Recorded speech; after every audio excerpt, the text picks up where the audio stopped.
think I told you about that. You know, my dad always said, give me a boy to the age of 7 and I'll give you the man. There's something in 7 for me. There's something in this being the 7th record. It's the culmination of a lot of things, and I never make an album without feeling like incredibly close to my dad. I get very emotional, because I don't have this without him. So there's a lot of the closing of a story. This might be it. It might be my last letter to my kids, last letter to anyone. I guess acceptance is the thread. Who I am to my children, me accepting who I am as a result of my dad and what that means to me, me accept what you are what you become, I am what, you know. So you have to find a balance in there somehow, but as long as it serves the pure thing in the end.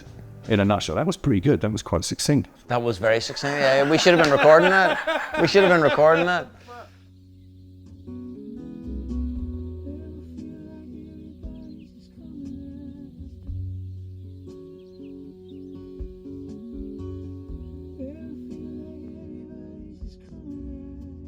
Have you got a list of the songs? Mm-hmm. I'll just play whatever one you shout out.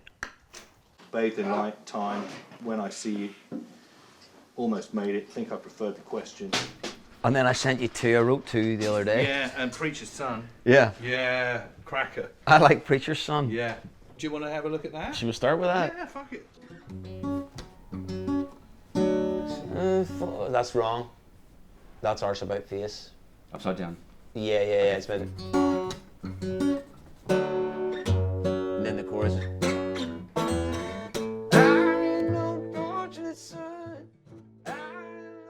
Now, the first time I ever experienced writing a genuine song, for the want of a better term, was the night my dad died.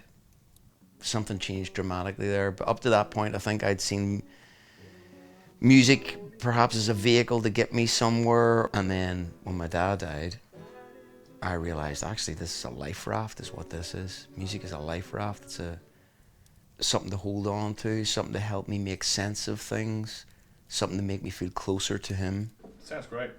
Yeah, is that cool? Feels killer. Along those lines? Yeah, feels killer. Yeah.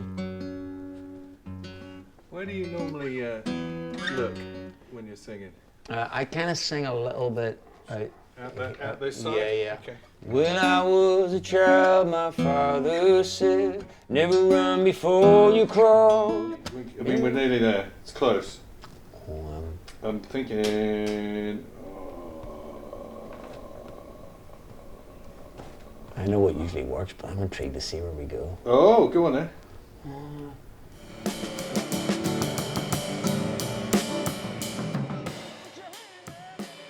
The 7th album, and that thing he always used to say, kind of made me, makes me think of this as the end of something and the beginning of something else. All the songs are kin with that thought, fatherhood, I suppose, fatherhood and acceptance, and that too makes my dad feel even closer.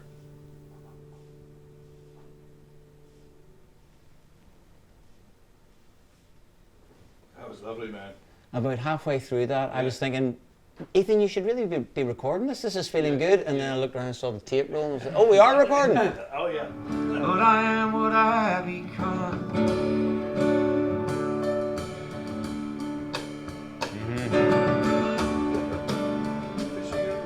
I love that. I love this picture.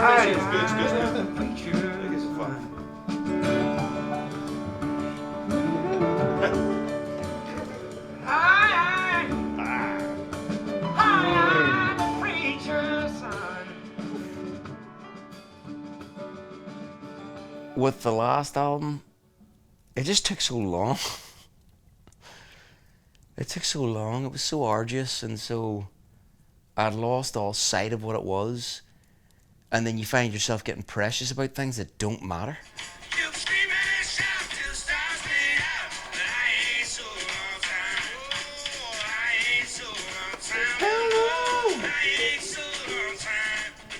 Do we want to try it with some instrumentation, or do we want to? I mean, it'd be demo's great because it is just drums. It could be two basses, Yeah. and you may not have to worry about treading on anyone's toes, because it is a free-for-all. To me, that's 2 drummers. Right. So I could set up a kit on the other side of the booth. Yeah. So the beauty of this was like, work with Ethan, if he's willing to work with me, work with him, because you trust him, play the songs to him, have a conversation and let him do what he does and go, okay, here are the musicians I think. It makes me feel very unprecious about the record. It's precious to me, but it was unprecious in the approach to it. You have to be utterly fearless, or otherwise what's the fucking point? Gee, where's she? Sun sets high and the sun sets low. It's the source of the moonlit sky. It's the tower of this guide you road, and it ain't even alive. I sat at the table of a wise old host. He knew everything, but he did not boast. Said, poor folks always know the most, and I ain't so long time. Woo! I ain't so long time. Hello, I ain't so long time. You can scream out, shout till the stars fade out, but I ain't so long time.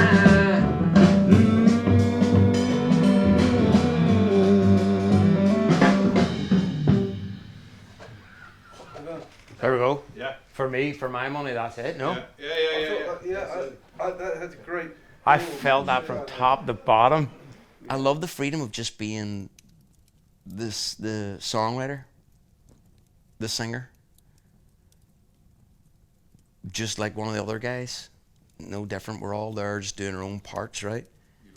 There's something about this, like falling down the stairs is maybe the wrong example, but like throwing your, it sounds so kind of, but it's pocketed. Don't you suppose you fancy touring a lot next year? The gigs are terrible, but the money's shit, so it all sort of evens out, Like, it was really important on this album to have an absolute sense of abandon. No preconceived ideas or notions other than, the parameters of the song. That was part of the allure, was that I knew I was going to be working with musicians that were going to do whatever they were going to do, and I was going to respond, and it was going to evolve, and the alchemy would work or it wouldn't. But I was just trusting.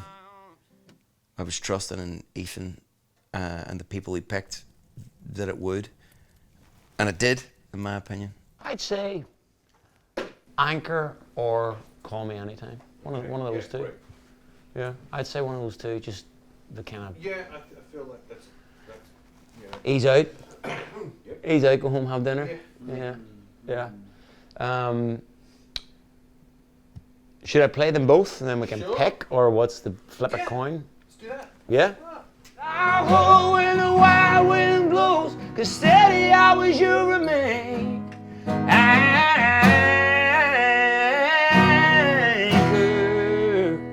That's that one. Call me anytime.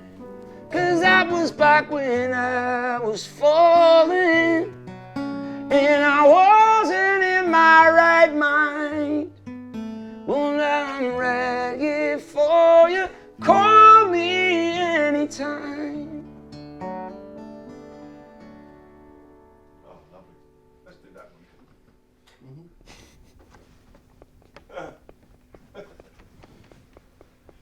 You've done him. It's the one that got him the first day too. On that run through, you tried the first chorus, you fucking went for it. Yeah.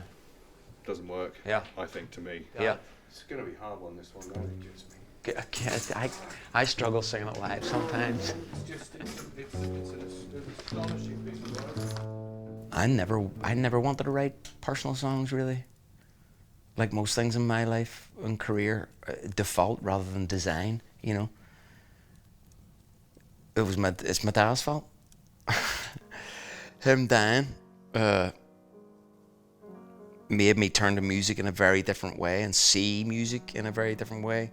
Sort of actually maybe rediscover music the way we all do when we're kids, you know what I mean? When you discover something like music, nobody's first thought is, what can this do for me? It's already doing something. And I think somewhere along the way I got a little bit lost and was like, oh yeah, I can get paid for gigs and I can do this for a living. And then you sort of start to, you get a little bit lost on the living side of it rather than the art. And I think my dad's death cleared that, you know what I mean?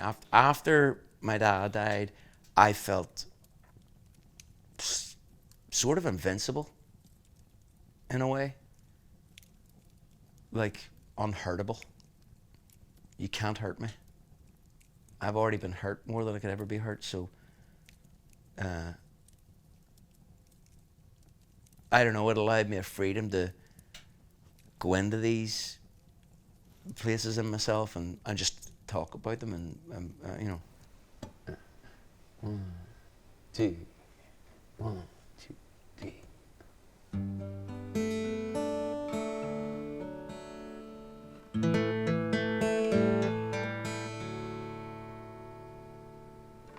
One summertime in the motherland, we were walking by the water out on the strand. Wish I could have those days back again. We were together almost all the time. I'll be there if you are cold. You're the guest here and the host. I remember when you saw me. I must have looked like a ghost. In terms of a performance, I would happily listen to that forever from you, actually. It's a tricky one because I have an unbelievable emotional connection to the song. It did get me, but it didn't get me to the last verse. Yeah. Yeah, it wasn't that I wasn't feeling it. It just I didn't start crying until the last verse, which isn't a bad thing, you know. This is it. It's like, do we get into building an arrangement, getting specific, and then wait, and then try and chase a take down, or do we just embrace the magic that just happened and do something with it? Pretty amazing for a first run. Oh, good Lord, Ethan. That sounds incredible. What the fuck does he do? Nothing. It doesn't make any sense to me. It's like, I have mics, I put them in the same place as you put them. Why does yours sound like that and mine sounds like that?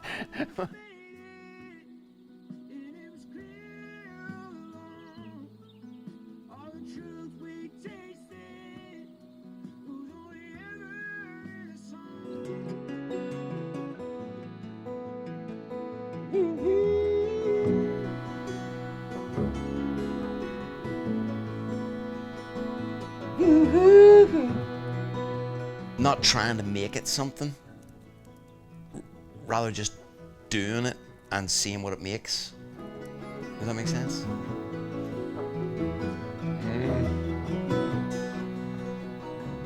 Let it pour out of you and then sit back and listen and go, does that convey or does it not? There I was invited to a heavenly host.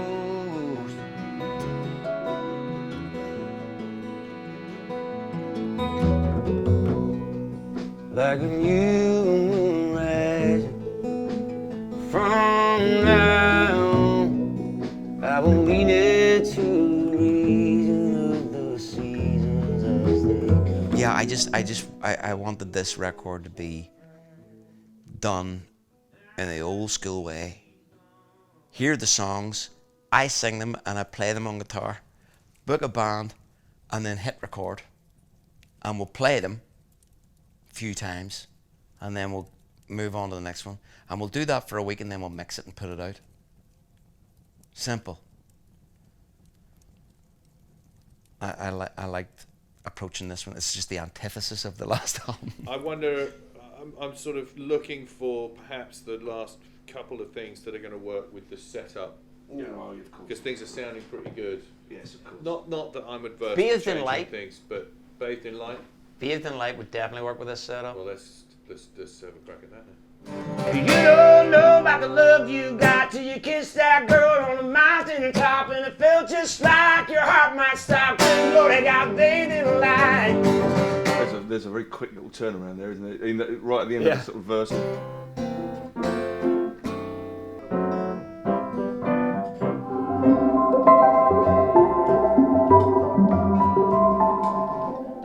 wild, that sound, isn't it? So trippy. F, C, C. Okay.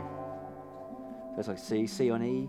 1, 2, 1, 2, 3.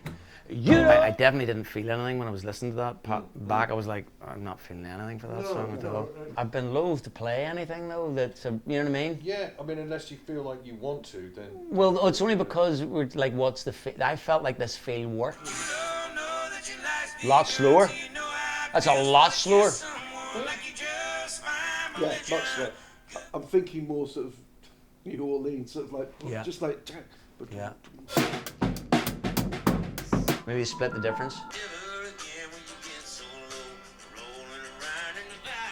1, 2, 3, 4. Blue glory got bathed in light. That was great. Yeah, I felt like the one.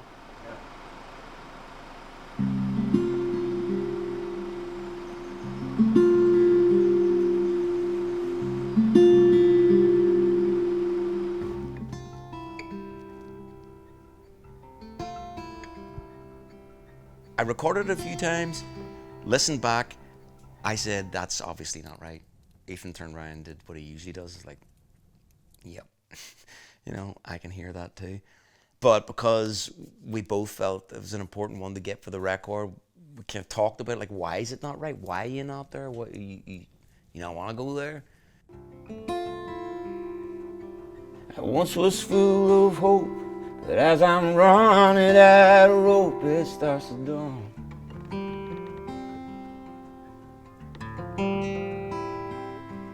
I can't be your enemy when the truth to me is that any will to fight is long since gone.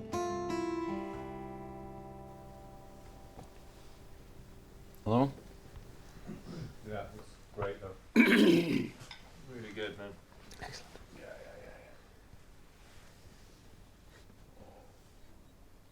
Just try and muscle memory yourself back to that point. I keep finding myself going, I'm just not there. Mm-hmm.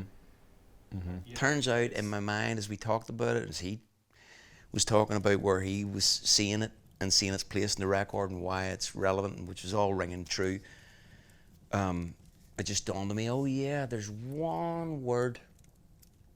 This word that I was using had hope in it. And I found it difficult to sing about there being hope for this particular situation.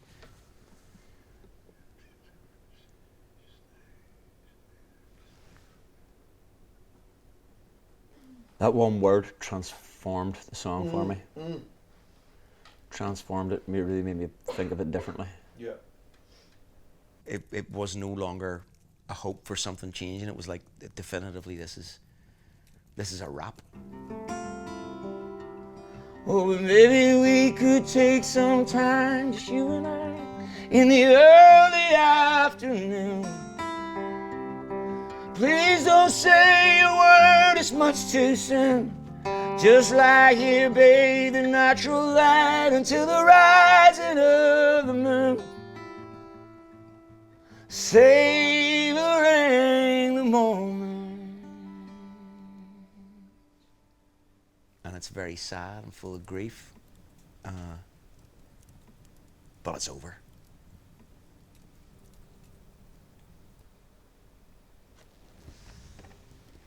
The third one, maybe? 2? Okay. Yeah, the third one I nearly started crying. I know what the third, and there were bits of the third one that absolutely, but the front of the second one. Thank you, mate. No, I know. I heard it. I know when it happened, and literally, yes, it'll be there. Yes. Thank you. I've cherished the conversations because I feel like my job was to not think, no thinking, just go and sing. So yeah, I would rely on him afterwards when he'd say that's the take, and I'd be going, really? how do you hear that? Because sometimes I couldn't hear it in the moment, but he was so assured. So those conversations, the pep talks, the producer pep talks, talking you off the ledge. But I enjoy that. I enjoy the collaborative nature of making an album like this.